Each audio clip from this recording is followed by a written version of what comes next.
ఒక wife and husband ఉన్నారు. వాళ్ళకి పిల్లలు లేరు. అప్పుడు వాళ్ళ బంధువుల అమ్మాయిని ఒక ఆవిడని తీసుకొచ్చి వాళ్ళు ఆ పాప ఒక 10 రోజుల పసికందుగా ఉన్నప్పుడే వాళ్ళు తెచ్చి పెంచుకున్నారు.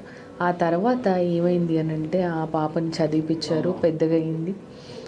18, 19 ఇయర్స్ వచ్చేసరికి ఫేస్బుక్లో ఎవరో పరిచయం అయితే ఆ అబ్బాయి కోసము ఈ అమ్మాయి ఇల్లు వదిలేసి వెళ్ళిపోయింది. వాళ్ళు పెళ్లి చేసుకోకపోయినా కానీ లివ్ ఇన్ రిలేషన్షిప్లో ఉంటున్నాము అని చెప్పడం జరిగింది. చాలా ఫేస్బుక్ స్కామ్స్ ఇటువంటివి జరుగుతున్నాయి. వాళ్ళని వ్యసనాలకు గురి చేసి వాళ్ళు ఆ మత్తులోంచి బయటికి రానివ్వకుండా చేయడం, ఇట్లాంటివన్నీ జరుగుతున్నాయి. ఈ అమ్మాయి విషయంలో కూడా అదే జరిగింది. అక్కడి నుంచి పారిపోయి వచ్చే పరిస్థితిలో లేదు. ఎందుకనంటే చుట్టూ అంతా వాళ్ళే ఉంటారు కాబట్టి అక్కడి నుంచి ఆవిడ బయటికి రాలేదు.